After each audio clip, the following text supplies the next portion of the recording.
في ناس حلموا بحد بيموت وصحي لقوه مات فعلا. تخيل تحلم بحاجة تصحى تلاقيها حصلت بالحق. كان في واحدة اسمها سارة، حلمت إن أخوها بيغرق في البحر وكان بيصرخ باسمها. قامت مفزوعة الساعة 4 الفجر، اتصلت بأخوها مردش. الصبح جالها اتصال إن أخوها فعلا توفي، غرقوا في نفس البحر اللي شافته في الحلم. القصة دي مش فيلم، القصة دي واقعية. بس السؤال هنا، ازاي العقل بيشوف الحاجة لسه ما حصلتش؟ ولا في حاجة أكبر بتحصل واحنا نايمين؟ العلماء بيقولوا إن الأحلام ممكن تكون انعكاس لمشاعر خوف أو توتر جوانا، بس الأحلام التحذيرية مختلفة.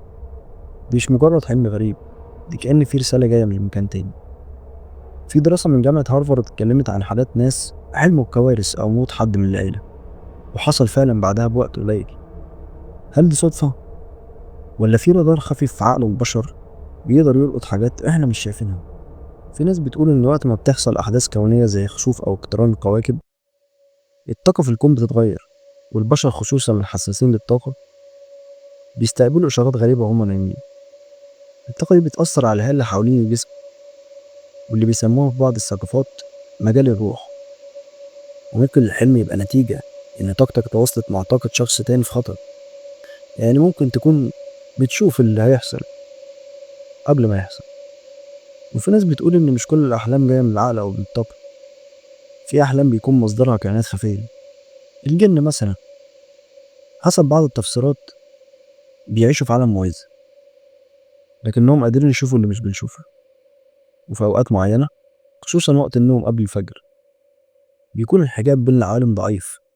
في اللحظة دي ممكن تجيلك رؤية أو حلم يكون مصدره مش عقلك ولا طاقتك، بل رسالة من عالم خفي. عارف إيميلي روز، البنت اللي اتعمل عنها فيلم اسمه ذا إكزوريزم في إيميلي روز؟ قبل ما تموت بكام يوم حلمت إنها محاصرة في ظلام وبتصرخ، وفيه كائن بيقول لها انتهى وقتك.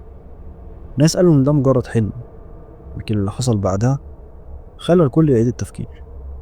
هل الأحلام التحذيرية فعلا إشارات من العقل، ولا نداء من عالم تاني، ولا لمسة من كائن إحنا مش شايفينه؟ الحقيقة إن العلم لسه مش قادر يفسر كل حاجة في الأحلام، خصوصا النوع ده اللي بيتحقق بالحرف. بس سواء كنت مؤمن بعلم أو مهتم بالروحانيات أو حتى بتخاف من الجن، أكيد مر عليك يوم حلمت فيه بحاجة، ولما صحيت حسيت إنك مش مرتاح وبعدها حصلت فعلا. الأحلام التحذيرية مش بس ألغاز، دي مرايات بتعكس حاجات مش بنشوفها واحنا صاحيين. لو حصل معاك كده قبل كده أو حلمت بحاجة واتحققت، اكتب لي قصتك في الكومنتات وخلينا نفك شفرات العالم ده سوا. متنساش تعمل لايك وسبسكرايب، لأن اللي جاي مخك هيولع بجد.